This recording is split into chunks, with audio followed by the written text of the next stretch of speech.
পুরুলিয়া শহর তৃণমূল কংগ্রেস মাইনরিটি সেলের পক্ষ থেকে আজ শনিবার শহরের ভগৎ সিং মোড়ে কম্বল বিতরণ অনুষ্ঠানের আয়োজন করা হয়। সংগঠনের পুরুলিয়া শহরের দায়িত্বপ্রাপ্ত তানজিম মাঝার সিকান্দার জানান, পুরুলিয়ার সবচেয়ে জনপ্রিয় পরব মকরকে উদ্দেশ্য করে সাধারণ মানুষের পাশে থাকার বার্তা দেওয়া হয়। পুরুলিয়া শহর মাইনরিটি সেলের উদ্যোগে কম্বল বিতরণ অনুষ্ঠান, সকলের সহযোগিতায় আজকে একটা কম্বল বিতরণ অনুষ্ঠান। আমরা আজকে 300-350 কম্বল বিতরণ করলাম। আর মানুষের যা চাহিদা দেখলাম, আগামী দিন এটা 1000-2000 আমরা চেষ্টা করব।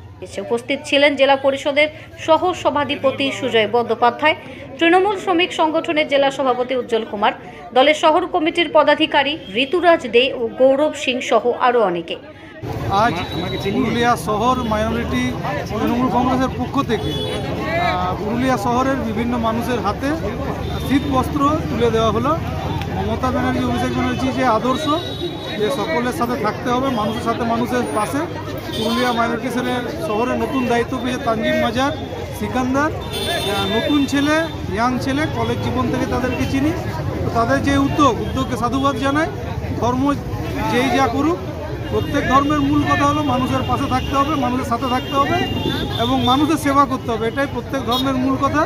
মাইনরিটি সেল সেই মূল কথাকে মানুষের সামনে তুলে ধরলো। অভিনন্দন থাকলো ভবিষ্যতের জন্য, যাতে আরও ভালো কাজ করবে। অভ্যাগতরা এদিন জানান, নিজেদের বক্তব্যে মমতা বন্দ্যোপাধ্যায়ের আদর্শকে সঙ্গে নিয়ে জেলার তৃণমূল দল যে সর্বদা সাধারণ খেটে খাওয়া মানুষের পাশে থাকে তা অনেক আগেই প্রমাণিত হয়েছে। আজ সে কথার আরও একবার প্রমাণ পাওয়া গেল। জেলাবাসীকে এদিন পরবের আগাম অভিনন্দন জানান তৃণমূলের পদাধিকারীরা।